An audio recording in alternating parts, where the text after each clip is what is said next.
y esto se llama el método de bisección para encontrar raíces reales de una función, ¿sí? Creo que no he especificado que a veces existen raíces complejas, pero ese tipo de raíces complejas, pues este método no capta ese tipo de raíces, entonces son raíces reales, ¿sí? Bueno, vamos a ejecutar entonces estas 4 primeras líneas y platicamos qué hace cada línea. Entonces la función la declaramos aquí con esta línea. Aquí de todos modos puse un comentario para que lo vean ustedes cuando les comparte este código. Dice, se define la función objetivo, ¿no? Aquí se define la función objetivo. Entonces, ustedes van a poder cambiar aquí, de acuerdo a la expresión que tenga, la función que quieran analizar. Las siguientes 2 líneas son simplemente para poder después reusar estos valores de los límites del dominio de mi interés, porque como los uso varias veces, en el momento que yo quiera otro ejemplo u otro dominio más grande, pues entonces tendría que estar cambiando y actualizando a mano los valores donde se usen los valores del dominio. Esta línea 4 pues es la función curve que ya hemos visto. Escribo la función. Aquí si yo cambio la etiqueta y le pongo otra palabra, pues la otra palabra también se la tendría que escribir aquí. Y estos son los valores del dominio, ¿sí? Si yo aquí pongo explícitamente desde menos, ya lo habíamos visto, pero por si alguien no se acuerda, desde menos 3 a 3, control enter, pues me va a mostrar el gráfico en otro dominio más grande, ¿no? Hasta 13, por ejemplo, así se ve, y desde menos 13, así se ve. Sí, es una parábola que abre hacia abajo, pero el dominio en el cual pues me voy a interesar ahorita es el 0,2. El 0,2 pues yo lo escojo arbitrariamente, sí pude haber escogido otro valor, pero normalmente escojo el 0,2. Y los demás parámetros, ahorita ya me fui al final de la línea. Recuerden que este es para que el gráfico se vea con las mismas dimensiones en el eje X y en el eje Y. Este es el color, el grueso de la línea y ya. Upline, entonces vamos a volver a ejecutar esto de A a B. Aquí puse de 0 a 2, pero va a ser mejor de A a B. Control Enter, Control Enter. Y aquí hay una función que dice set.sit, ¿sí? En inglés, pues esto quiere decir establecer y sit quiere decir semilla. Entonces, esta es una semilla para reproducir los valores aleatorios, ¿sí? ¿Qué valores aleatorios? Pues después de la línea 6 viene la línea 7, donde estoy usando la función reunif. Esta función reunif le regresa una muestra aleatoria de tamaño según el primer parámetro, pero de números reales que se distribuyen uniformemente en el intervalo A, B, ¿sí? Entonces, si yo lo ejecuto una vez así nada más al aire, sin ejecutar set.sit y la semilla que yo escoja, 2022, para que vean que es totalmente arbitrario, en el sentido de que si esto lo hubiera hecho en el 1999, pues lo hubiera puesto tal vez 1999. En los libros de programación normalmente usan el 1, 2, 3, pero pues la semilla uno la plantea como quiera. Si yo no uso semilla, o sea, si yo no ejecuto la línea 6, cuando yo ejecute la línea 7, R internamente sí toma una semilla o genera una semilla, porque sin una semilla no se puede echar a andar el algoritmo para generar valores aleatorios, ¿sí? Existe un algoritmo, bueno, existen varios algoritmos, y la semilla que toma R por default, si no se la indicamos, es la hora. ¿sí? La hora, si ustedes quieren saber qué hora maneja R internamente, me parece que son el número de segundos que han pasado a partir de 1970. Podría estar equivocado y en vez de segundos son minutos, pero no, deben de ser, creo, segundos. Obviamente está el que dice, pues como la semilla es el segundo, vamos a dar control enter varias veces rápido y debería de obtener las mismas muestras, ¿verdad? Pero no sucede así. La primera vez sí toma como semilla el tiempo, la hora de ese instante. Pero si vuelven a darle control enter, no toma esa semilla a pesar de que sea la que le corresponda por horario, sino que ya toma otra. No, vamos a darle control enter y aquí me genera, vamos a ver maximizado esto por un momento, me genera una muestra, ¿verdad? Voy a dar control enter 2 veces más, así continuas, para que vean cómo voy a generar 2 muestras distintas. Control enter, control enter. Fueron casi en el mismo rango de segundos, pero sí fueron distintas muestras y ambas distintas además de la primera muestra, ¿sí? Ahora, si me pide un revisor de un trabajo que vuelva a generar los mismos valores aleatorios para ver si mis cálculos posteriores están bien hechos, pues no hay manera de recuperar esa muestra, ¿sí? Excepto que yo tenga ya bien hechas mis pruebas de qué semilla es la que usó el software. Pero si yo este código lo hice a medianoche y no anoté a qué hora le di control enter, pues ya es muy difícil volver a recuperar la muestra. Por eso es útil la función set.sit, porque si ustedes la invocan antes de generar la muestra, sí tienen manera de volver a obtener la misma muestra, ¿sí? A ver, vamos a ver qué valores nos da si ejecuto estas 2 líneas. Bueno, no tienen que ser al mismo tiempo, pero las voy a sombrear para que con un solo enter me muestre los valores, ¿no? Control enter y control enter. Ahora sí podemos ver que generó exactamente la misma muestra, ¿verdad? ¿Sí se dieron cuenta? Sí. Incluso puedo puedo ejecutar esto, control enter, y ejecutar simplemente esta línea, ahí, control enter, pero si ahí vuelvo a ejecutar control enter, ya es otra muestra, ¿sí? O sea, solo funciona para las muestras en ese orden de ejecución. ¿A qué me refiero? Si ahorita vuelvo a ejecutar la semilla y ejecuto 2 veces runif, volveré a obtener estas 2 muestras. ¿Qué problemas podría haber? Pero imagínense que yo debo de generar 8 muestras distintas. ¿Voy a tener que escribir 8 semillas distintas? No.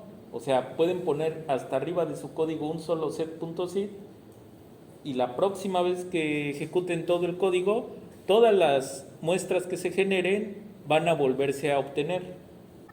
Por tanto, cuando lleguemos a esta línea 6 y esta línea 7, lo que estoy generando son candidatos.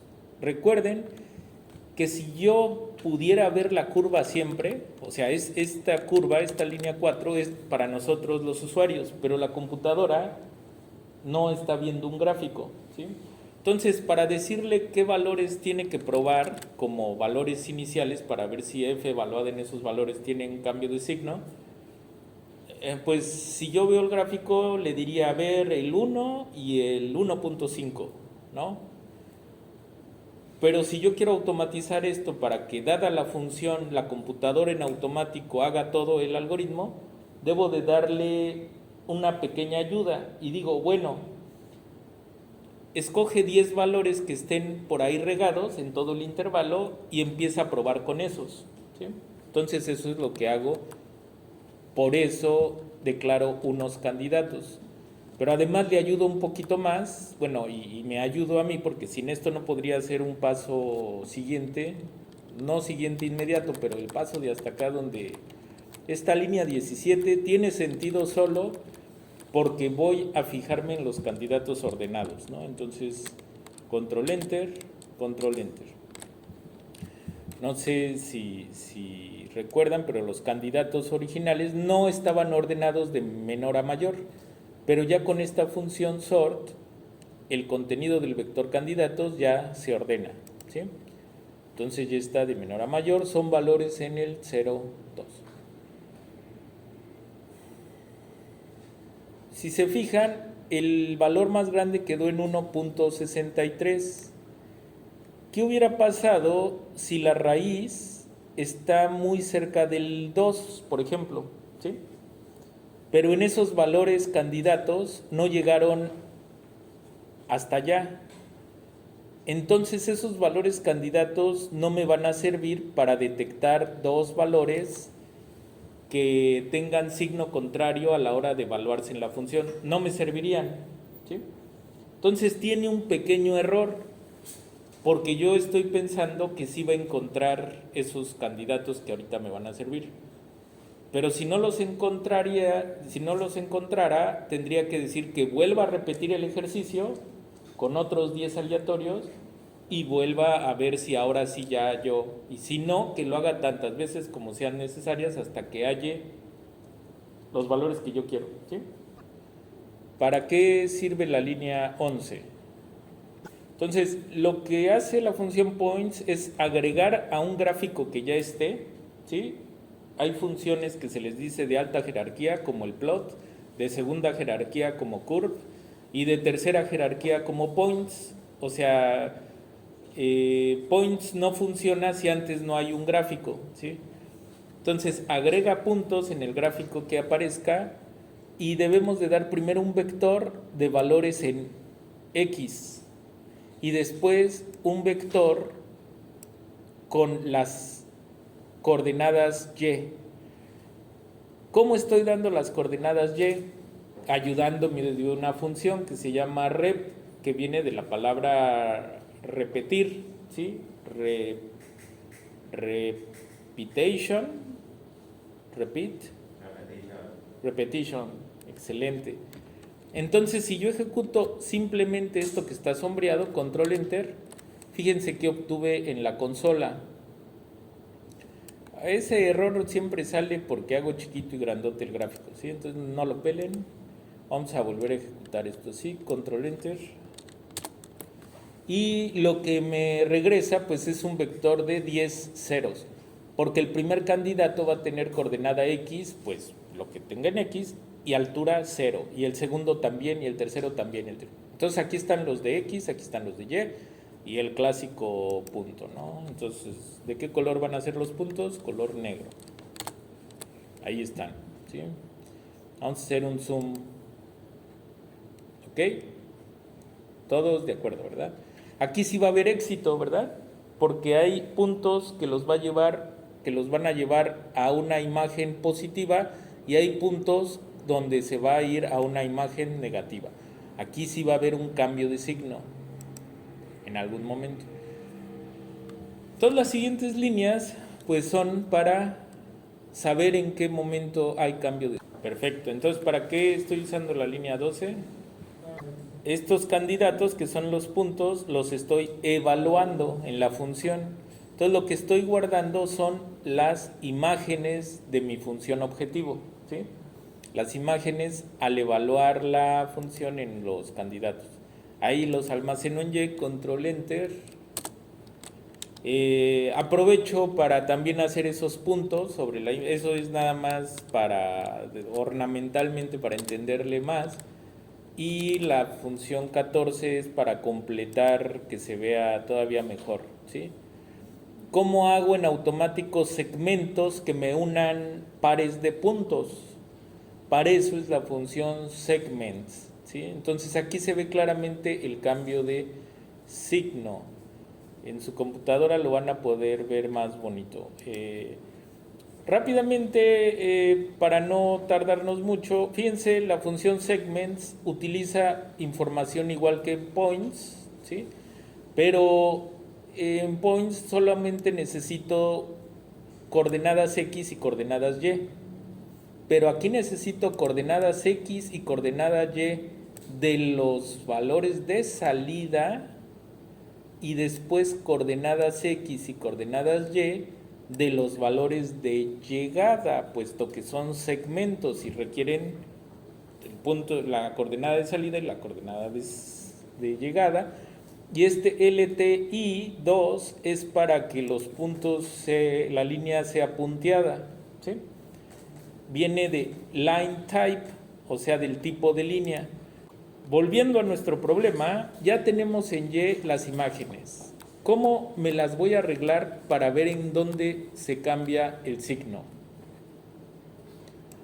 Vamos a ver el gráfico. Todas estas imágenes tienen signo positivo, ¿verdad? Todas estas imágenes tienen signo negativo. Entonces el problema es cómo explicarle a R o cómo pedirle a R que me indique en qué momento pasó de los positivos a los negativos, ¿sí?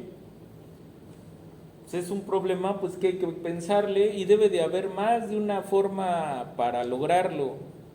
Una manera de saber si dos números tienen signo contrario es multiplicarlos, ¿sí? Cuando tienen el mismo signo, el producto nos da más. Cuando tienen el mismo signo positivo, el producto nos da más. Cuando tienen el mismo signo negativo, también nos da más, ¿verdad? Porque más por más, más. Menos por menos, más. La única manera de que den menos es cuando alguno de los dos, no importa cuál, tenga más, o sea, sea positivo y sea negativo, entonces el producto nos lleva a un negativo, ¿verdad? Esa fue parte de la idea. Entonces dije, voy a multiplicar las entradas del vector Y, cada entrada, o sea, cada imagen la voy a multiplicar por la imagen siguiente. Entonces esta imagen, que es más o menos 0.7, la voy a multiplicar por la siguiente. En este ejemplo sería 0.7 por 0.4. Eso me va a dar positivo, ¿verdad? Pero lo voy a hacer con cada punto. En el momento que llegue a este punto, se va a multiplicar por la siguiente altura y en ese momento va a haber un menos. Y entonces ya después le puedo preguntar al programa en qué momento se dio ese menos, ¿sí? Entonces, bueno, con esa idea detrás se me ocurrió construir este vector lógico. ¿A qué llamamos un elemento lógico en R? El que nos da como resultado true o false, ¿sí? Un booleano. Entonces, si yo pongo 1 menor a 2, ¿qué creen que me va a dar? Exacto, true. Y si pongo 1 menor a menos 2, ¿qué me va a dar? Aquí tal vez piense que es el símbolo de asignar. A ver, déjenme ver. Exacto. Para que no pase eso, debo de darle un espacio o poner paréntesis. Nunca se me había ocurrido hacer este experimento. A ver, control enter. Dándole un espacio ya no lo interpreta como el símbolo asignar, sí, ya lo interpreta como menos 2. Entonces me da false. A este tipo de entonces operaciones se les llama sentencias lógicas. Yo puedo crear vectores de sentencias lógicas. Entonces, este producto, fíjense cómo lo estoy construyendo. Esto nada más será un comentario ahí adicional.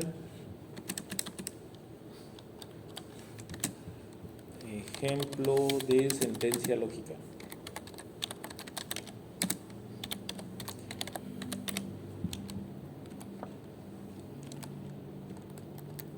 Recuerden que en Y tengo guardadas las alturas, pero no solo eso, las guardé en orden, ¿sí? Conforme van creciendo los valores de X, que me muestre las alturas. Entonces eso va a ser útil justo para ver en dónde cambió el signo, saber en qué índice hubo cambio de signo. Entonces, cuando escribo entre paréntesis cuadrados esto del 1 al 9, si yo ejecuto lo que está sombreado, ¿qué me regresa?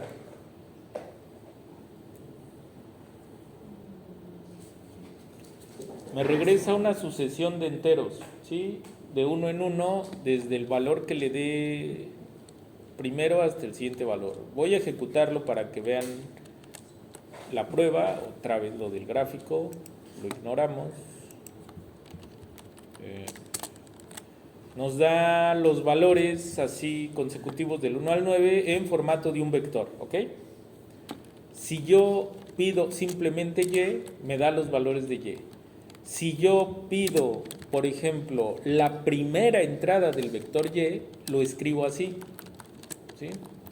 La primera entrada del vector Y, lo voy a ejecutar, control enter. Y efectivamente me dio la primera entrada del vector de Y.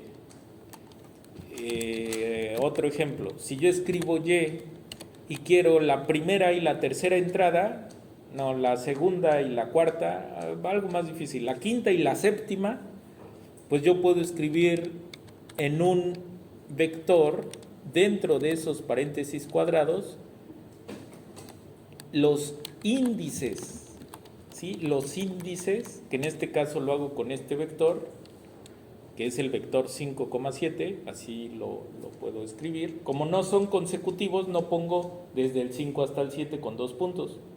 Lo tengo que poner así. Esto me va a regresar solo el 5 y el 7, pero al ponerlo adentro de los paréntesis cuadrados, le estoy diciendo al programa que me entregue los valores del vector Y, si fuera una fila de Excel, de la quinta y la séptima fila, ¿sí? Si fuera una columna ahí de Excel, pero es mi vector Y, entonces la quinta y séptima entrada. ¿Qué valores me tiene que regresar? El punto 6920 y el punto 1546. Control enter. Y ahí está, ¿sí? Como yo lo esperaba, ¿ok? Por lo tanto, ¿qué piensan que va a pasar si yo invoco a todo esto?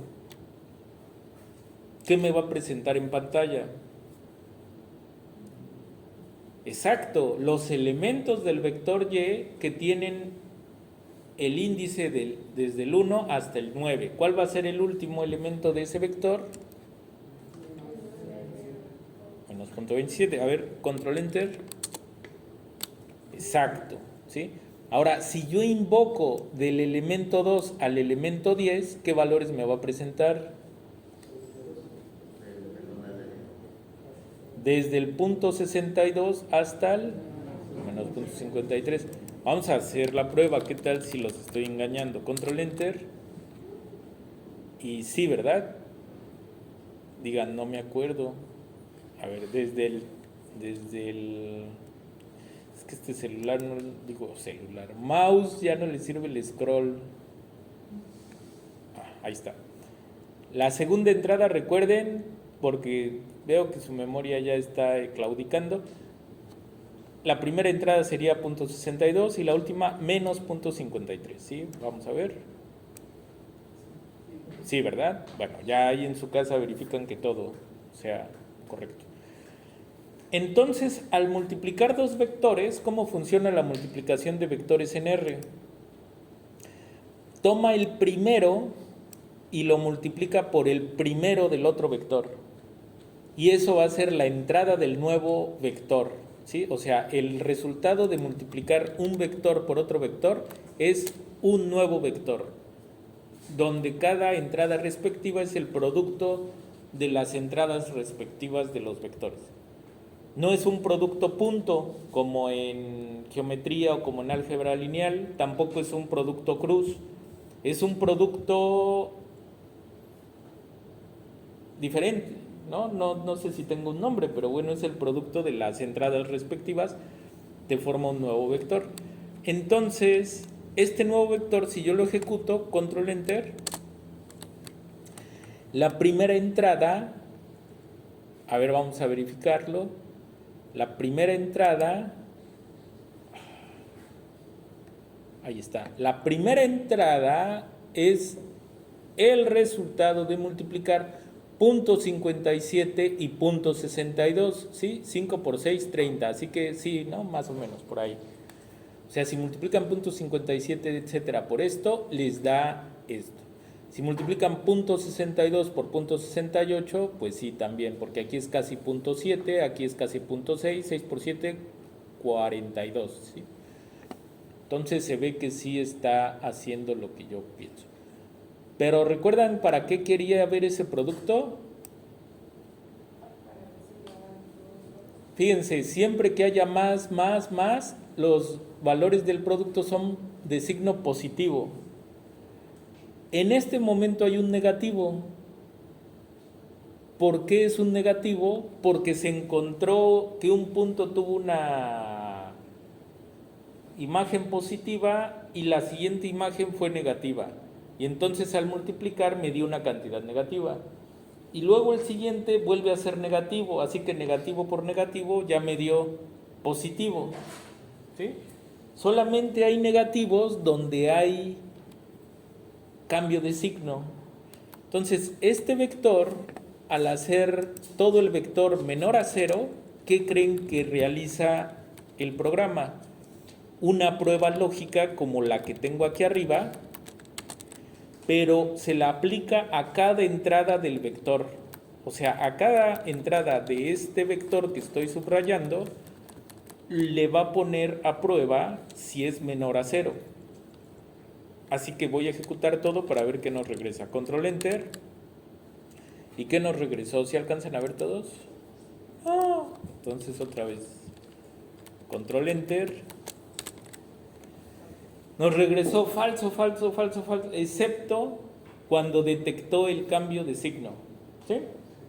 Entonces estoy seguro que esto no es lo más óptimo, pero fue lo que a mí ya me funcionó y ya no le busqué más ni ya no pensé más, ¿no? Hay que aprender a hacerse práctico cuando tienen demasiadas actividades, pues hay que hacer las cosas prácticas y los alumnos sí tienen mucho tiempo libre, ¿no?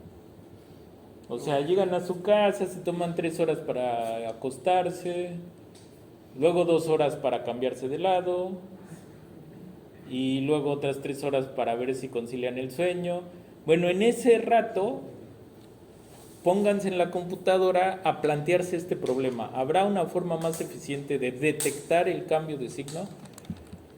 Bueno, ahora ¿cómo le digo a la computadora que me indique el índice en el que se cambió el signo?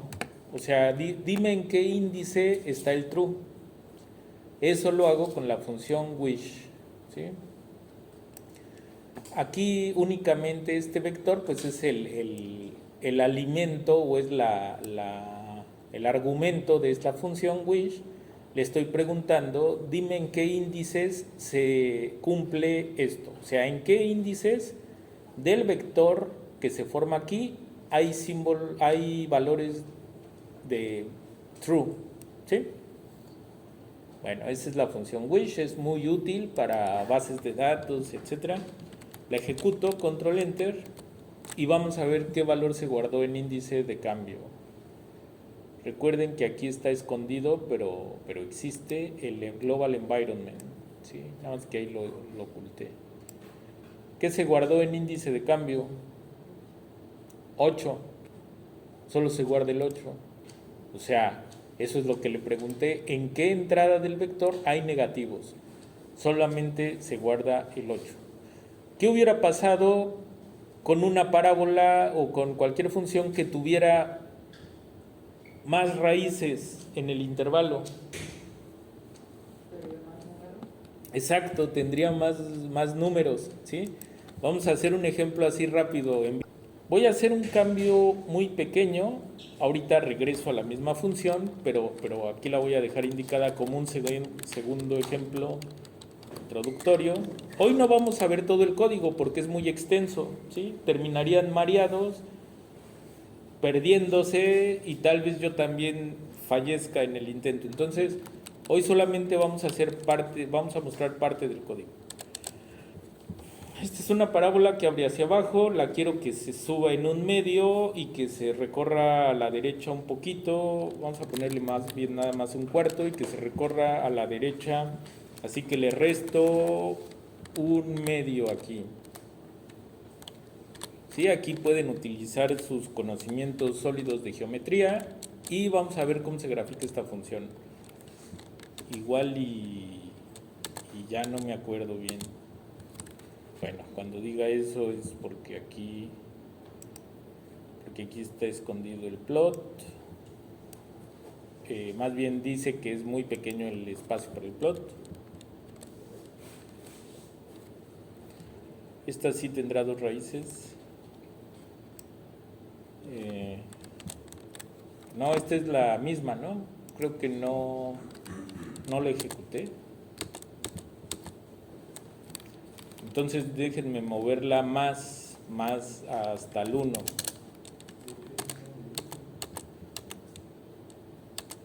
Ahí está, ¿sí? Esa tiene dos raíces. Entonces vamos a ejecutar todo lo que sigue, a ver qué nos daría justo cuando lleguemos al índice de cambio. Control Enter. Entonces aquí va a tener un menos por más, ahí va a dar un menos el producto, y aquí va a tener un más por un menos, este punto azul si se ve abajo, entonces ahí va a detectar otro menos, ¿no? Vamos a ver qué guardó en índice de cambio ahora. Guardó dos valores, ¿sí?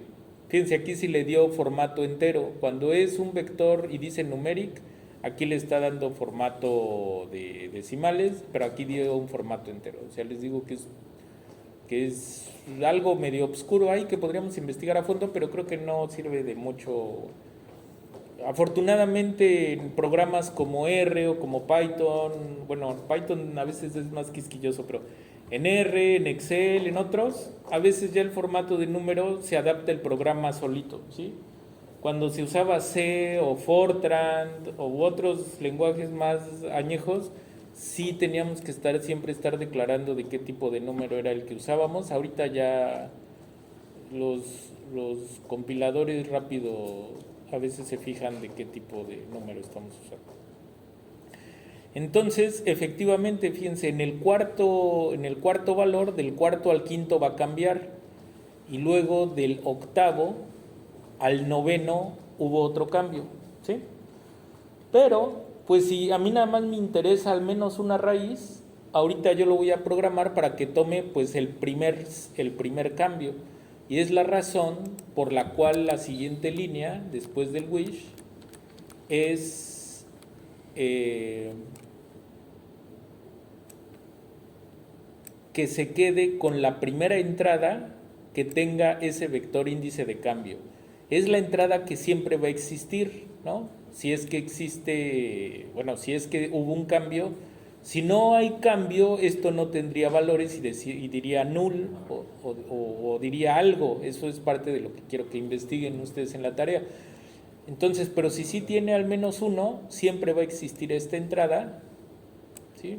Entonces, fíjate en el vector de candidatos quién fue el punto justo antes del cambio, a ese llámale A, y bueno, X izquierdo, y el X derecho, que en nuestro pizarrón era B, llámale al que sigue, ¿sí? Al índice siguiente, índice de cambio más 1, y me dices cuáles son esos dos valores. Y entonces aquí en el ejemplo que tengo en pantalla, pues ya nada más vamos a ejecutarlo para salir de la duda, a ver si checa con nuestro dibujo. Dice que X izquierdo sería 0.36 y X derecho sería 0.74, ¿sí? A ver, vamos a ver si sí es cierto. Si sí es cierto, 0.36, más o menos por aquí, y 0.74 pues por aquí. Y sí, efectivamente ya detectó quién va a ser nuestro X izquierdo, X derecho. Todo el código que sigue pues va relacionado a que saca punto medio, vuelve a hacer algo parecido, y otra vez punto medio, y vuelve a hacer algo parecido, y así. ¿Sale? Bueno, hasta este punto, ¿dudas? Vamos a regresarnos a nuestra función original, pero esta, como está bonita y sirve para otros ejemplos, la vamos a comentar para que ahí se quede, no la voy a quitar, pero vamos a regresar a esta porque a esta ya es más simple, ¿sí? Simplemente porque es más simple, y vuelvo a ejecutar todo.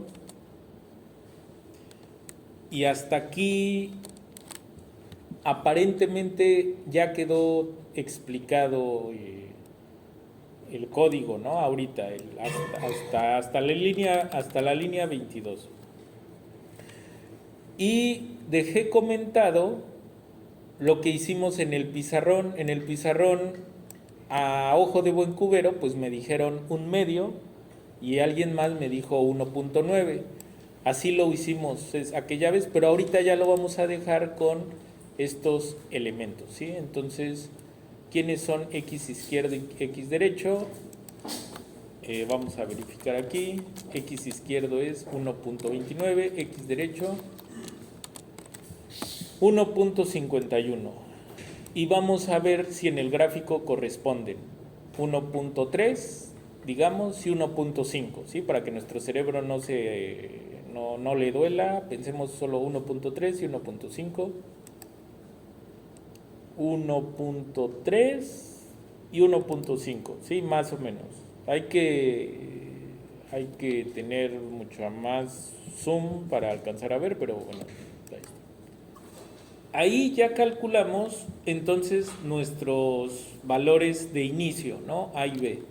Los voy a graficar nuevamente, pero fíjense, ya voy a hacer un zoom de que ya solamente se grafique del valor izquierdo al valor derecho a partir del cual voy a estar trabajando. Es decir, ya todos los puntos medios que vaya calculando para irme acercando ya no se salen de este intervalo, ¿sí? Y cada vez van a ser más chiquitos. Y cada que repita cierto bloque de código, siempre va a estar haciendo un nuevo gráfico, pero eso solamente para ir visualizando que cada vez va a estar más cerca del cero este rango de valores. ¿Sale? Y este es el cálculo del punto medio, es la primera aproximación. Y desde ahí construyo este vector de nuevos. A partir de aquí ya se empieza a repetir lo mismo que ya les expliqué. ¿Con qué diferencia? Que antes había un vector que le llamábamos candidatos, ¿lo recuerdan? Pero ahora ya no existe el vector candidatos. Entonces este sería el nuevos candidatos. Pero estos candidatos, que ya le voy a llamar nuevos, van a ser candidatos tramposos, porque yo ya sé siempre que solamente son 3 valores, van a consistir en las orillas y en el punto medio nuevo, ¿sí? En el punto medio. Aquí lo puedo ver con estas 3 líneas, es simplemente para que lo veamos y les explique. Entonces, los que eran candidatos antes eran un buen de valores aquí, ¿verdad? Ahora nuevos, nada más es este primer valor. El segundo valor del vector va a ser el punto medio y el tercer valor va a ser este. Pero necesito hacer nuevamente lo de la multiplicación para ver dónde está el cambio de signo, aunque ahora solo hay 2 posibilidades: que el cambio de signo esté aquí o que el cambio de signo esté acá. O sea, que el cambio esté en el 1, 2 o en el 2, 3. ¿Sí? Es la única diferencia.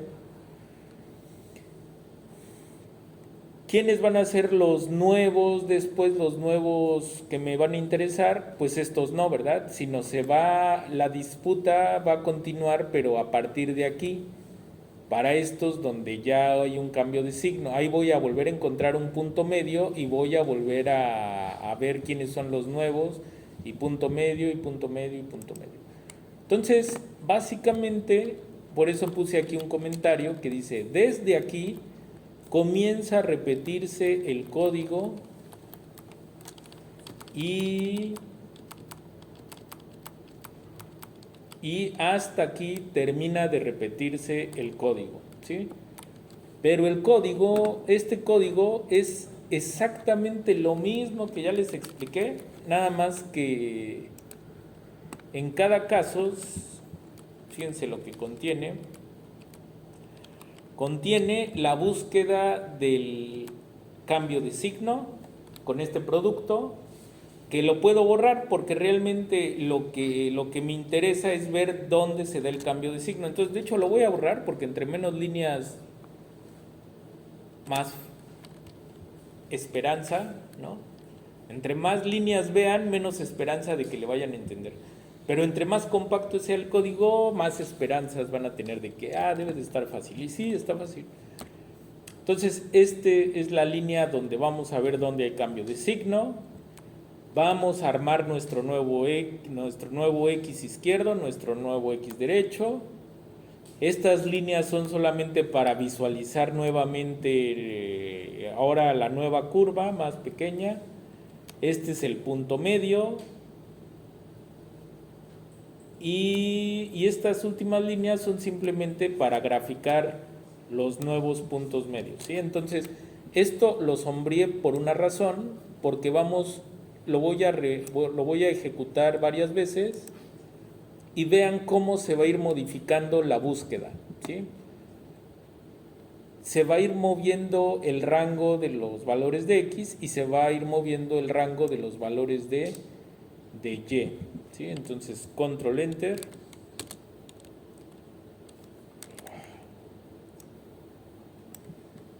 A ver si no se vio como yo quería porque me desplazó esto hacia abajo, pero fíjense cómo va a ir cambiando. Ya otro control enter, otro control enter, otro control enter, otro control enter. En cada control enter me aproximo más, o sea, el punto de en medio se aproxima más al 0, ¿sí?